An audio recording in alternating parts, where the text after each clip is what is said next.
je vois les conséquences de cette mauvaise gouvernance de mon pays.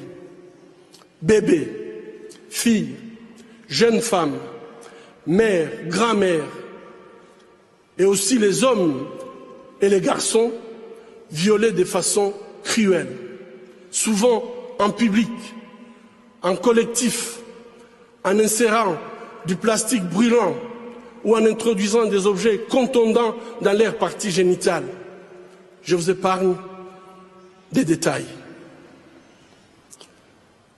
Le peuple congolais est humilié, maltraité, massacré depuis plus de 2 décennies au vu et au su de la communauté internationale.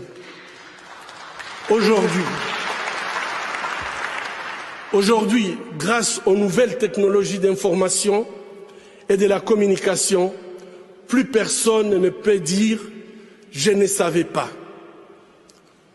Avec ces prix Nobel de la paix, j'appelle le monde à être témoin et je vous exhorte à vous joindre à nous pour mettre fin à cette souffrance qui fait honte à notre humanité commune. Les habitants de mon pays ont désespérément besoin de la paix.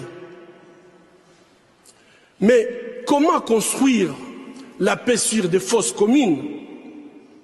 Comment construire la paix sans vérité ni réconciliation? Comment construire la paix sans justice ni réparation? Au moment où je vous parle,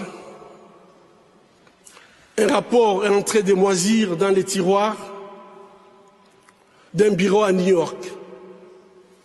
Il a été rédigé à l'issue d'une enquête professionnelle et rigoureuse sur les crimes de guerre et les violations des droits humains perpétrés au Congo.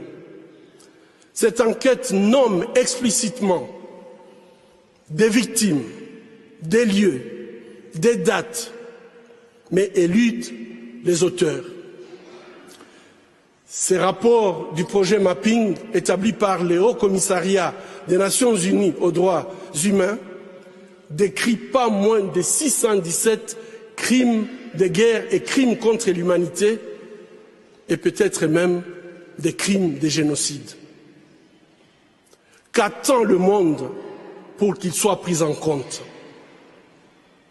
Il n'y a pas de paix durable sans justice. Or, la justice ne se négocie pas. Ayons le courage de jeter un regard critique et impartial sur les événements qui sévissent depuis trop longtemps dans la région des Grands Lacs. Ayons le courage de révéler le nom des auteurs des crimes contre l'humanité pour tout simplement éviter qu'ils continuent d'endeuiller cette région martyre. Ayons le courage de reconnaître nos erreurs du passé. Ayons le courage de dire la vérité et effectuer le travail de mémoire. Chers compatriotes congolais, ayons le courage de prendre notre destin en main. Construisons la paix.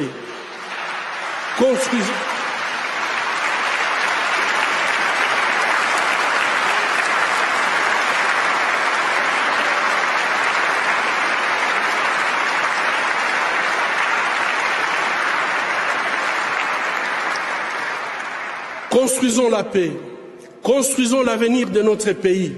Ensemble, construisons un meilleur avenir pour l'Afrique. Personne ne le fera à notre place.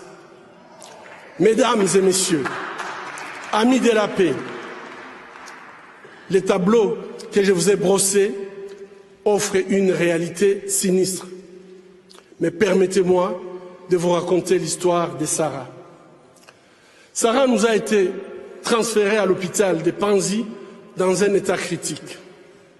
Son village avait été attaqué par un groupe armé qui avait massacré toute sa famille, la laissant seule.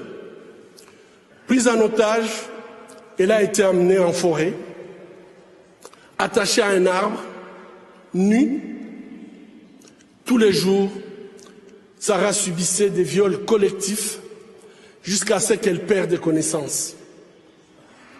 Le but de ces viols, utilisés comme arme